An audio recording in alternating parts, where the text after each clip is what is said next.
Okay, just before we saw how the Korean economy made growth and development, and now we'll see the comparison between the North Korea and South Korea, and I would like to mention about China and India. Two countries recorded the socialist economic growth. And I think it would be useful to make a comparison between the North Korea and South Korea. You know, even South Korea and North Korea were divided by the Soviet Army and the US Army. The Koreans in North Korea and South Koreans are ethnically the same. And the North Korean part is the resource-rich part, so it has lots of the coals and the iron ores, and also the industrialization is way advanced in North Korea, and after the Second World War. And South Korea is, as I told you before, majorly the agriculture-based part of the country.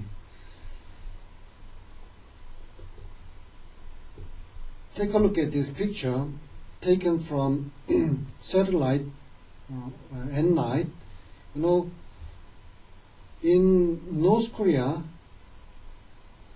you see the darkness, all the darkness here, but there's a small bright point at the capital city of the North Korea, Pyongyang.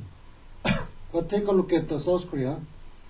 All the parts of the South Korea has a bright light.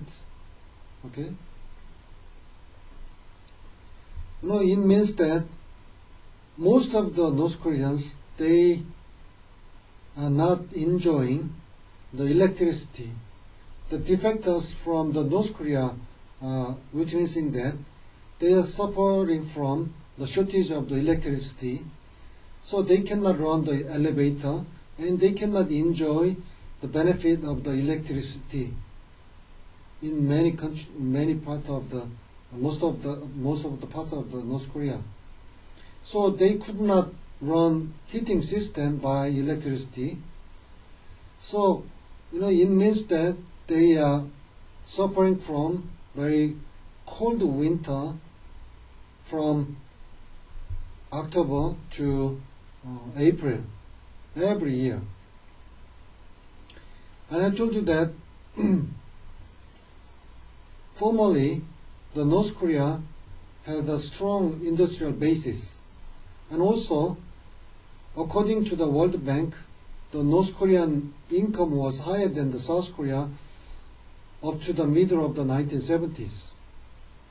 But today, the economy size of the North Korea is 1/40 of the South Korea. So South Korean economy is 40 times bigger than the North Korean economy. The total economy size is similar to the Gwangju city, this part of the South Korea. And take a look at these statistics. Trade volume, South Korea has more than 200 times, electricity more than 20 times, petroleum import more than 200 times, car production more than 1,000 times, crude steel production more than 46 times, cement production more than 7 times, chemical fertilizers more than 6 times, port cargo capacity more than 22 times, paved road more than 4 times.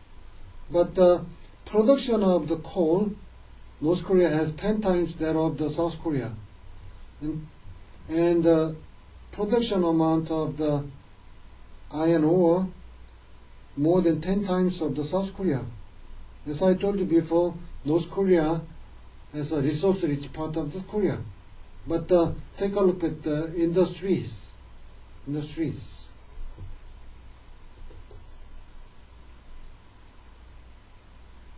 And you see the former Chinese leader Deng Xiaoping, after finishing the Cultural Revolution 1976, Deng was the Chinese leader, and he closely watched the Korean economic growth and made the officials and scholars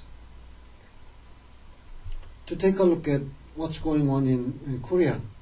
And he said that the color of a cat, white or black, does not matter. He meant that whether it is capitalism or socialism, it does not matter. So he wants to free the Chinese from the ideology of the socialism.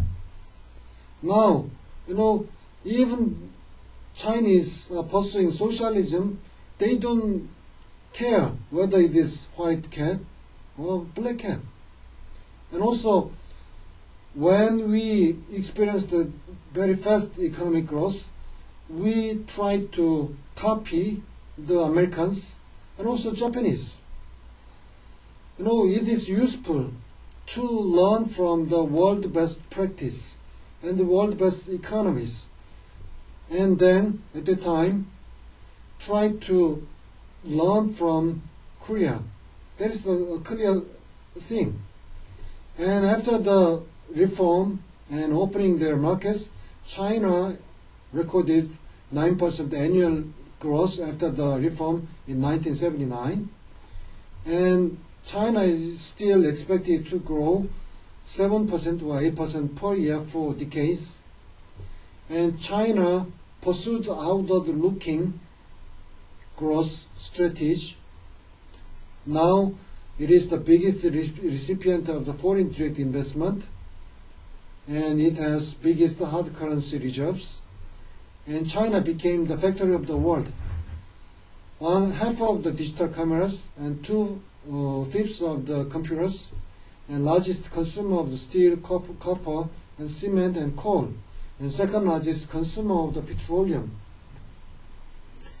China, if it closed the door and did not start the reform, China would be very poor country still these days.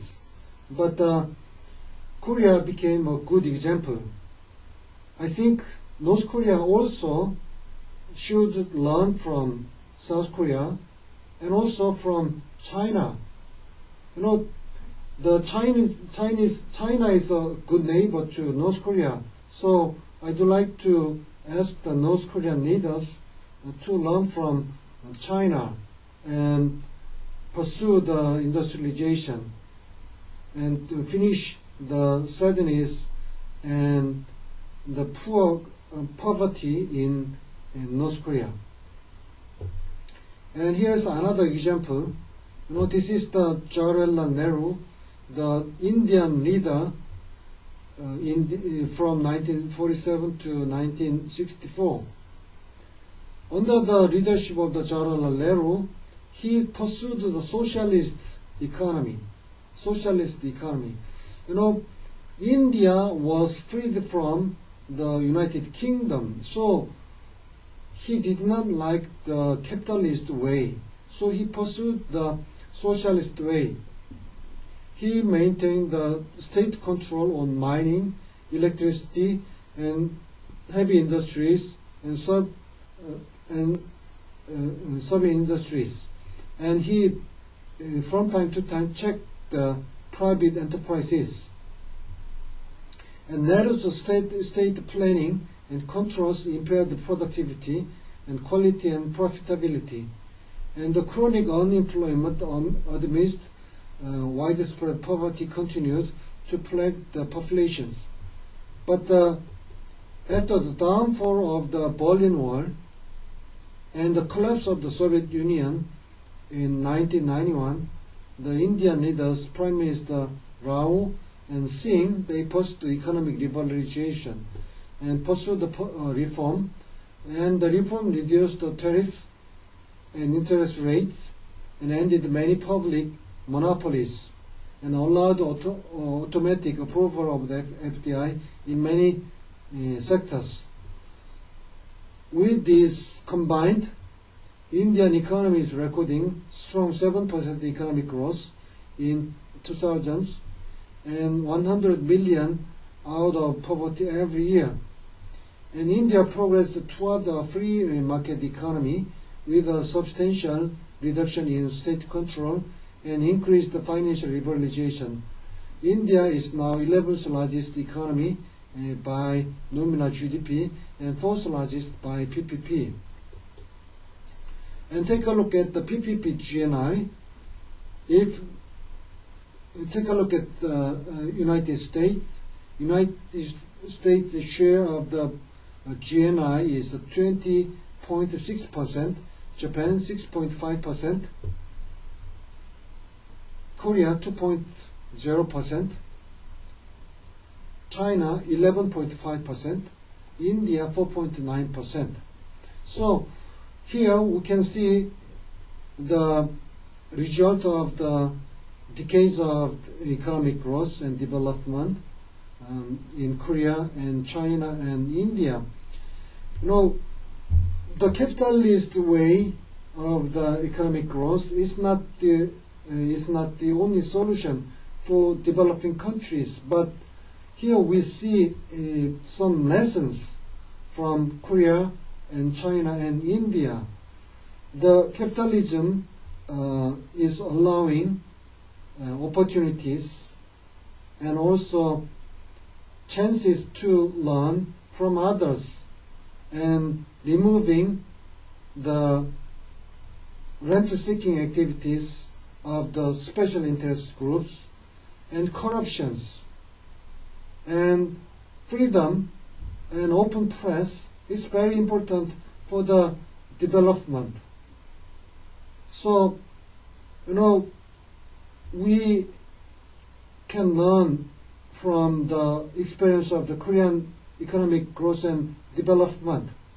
I would like to urge you to think about what Korea recorded and what the Chinese have done, and also Indians have done to these days. And thank you very much for listening.